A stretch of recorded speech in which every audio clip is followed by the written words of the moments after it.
சென்னையின் ஈசிஆர் சாலை ஓரம் இருந்த அந்த சிறிய காபி ஷாப் மழையின் வாசனையை சுமந்து நின்றது. ஜன்னல் ஓரம் அமர்ந்திருந்தான் அவன்.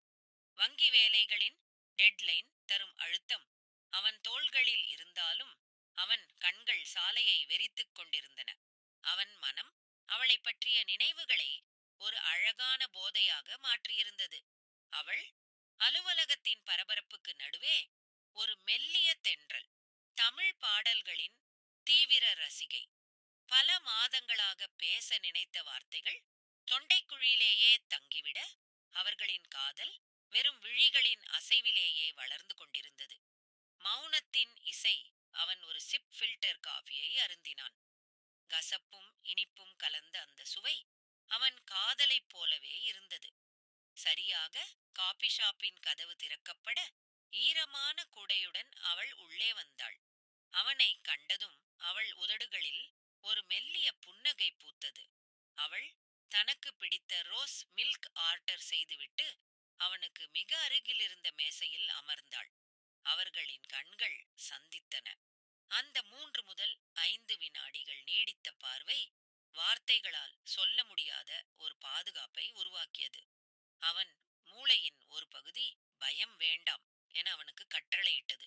இவன் உனக்கானவன் என்று அவள் மனதில் ரகசியம் பேசியது. சுற்றியிருந்த மனிதர்கள், சர்வரின் பரபரப்பு, மழையின் சத்தம் என அனைத்தும் மறைந்து போனது. அவன் புன்னகைக்க அவளும் அறியாமல் புன்னகைத்தாள். அவன் எண்ணம், இந்த அமைதியில் 1000 அர்த்தங்கள் உள்ளன. அவள் என் வாழ்வின் ஒளி. இந்த மௌனம் கலையாமல் இருக்கக்கூடாதா? அவள் உணர்வு. வார்த்தைகள் எதற்கு? அவன் கண்களில் என் எதிர்காலம் தெரிகிறது. இசை சொல்லாத உணர்வை இந்த பார்வை சொல்லிவிட்டது. இருவர் கண்களிலும் ஒரு மெல்லிய கண்ணீர் ஈரம் மின்னியது. அது சோகமல்ல, ஒரு நீண்ட கால தேடல் முடிவுக்கு வந்ததின் ஆனந்தம். விடியலின் முதல் வார்த்தை மழை நின்றது.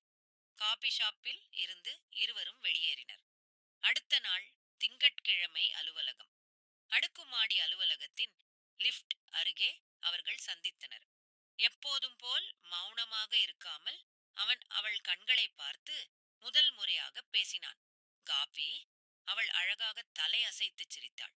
நிச்சயமாக அதே காஃபி ஷாப்பில். கண்களில் தொடங்கிய காதல் இப்போது ஒரு சிறு வார்த்தையில் வாழ்வாக மலரத் தொடங்கியது. உளவியலின் மாயமும் சென்னையின் மழையும் ஒரு அழகான காவியத்தை எழுதி முடித்திருந்தன.